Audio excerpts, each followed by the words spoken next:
In today's video, I am going to teach you how to use the Format Painter in Excel two ways.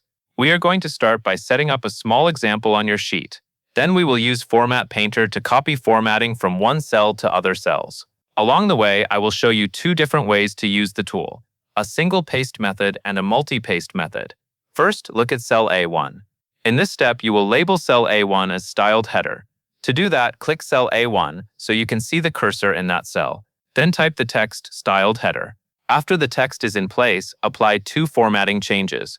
Make the text bold and set the cell fill color to yellow. You can do this from the Home tab, where you will find the bold button for text weight and the fill color option for the background. Next, we will create plain text entries below the header. Click cell A2, then select cells A2 through A5. For this step, we will label cells A2 to A5 as standard plain text entries without using any special formatting styles. That means no bold formatting and no colored fill. The goal is to have simple cells underneath our styled header, so the effective Format Painter is easy to see.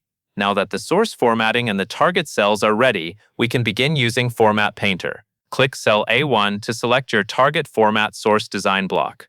When cell A1 is selected, Excel knows that you want to copy the formatting from that specific cell. This is an important step because Format Painter copies formatting from the currently selected cell. Then move up to the Home tab.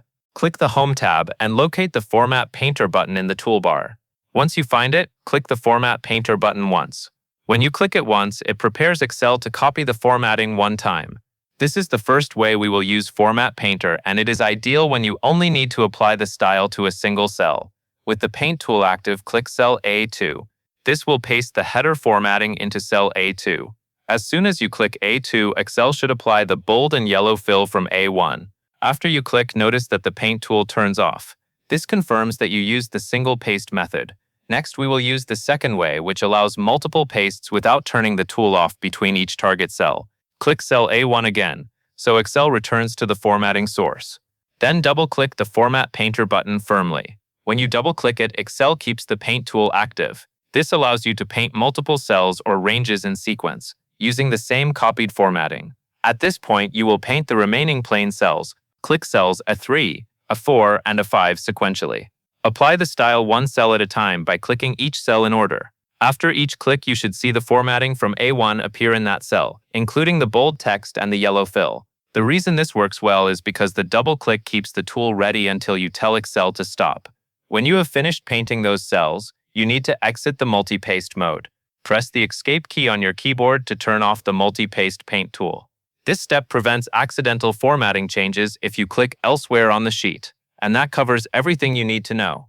You now know how to use Format Painter in Excel two ways, a single click for one paste and a double click for multiple pastes.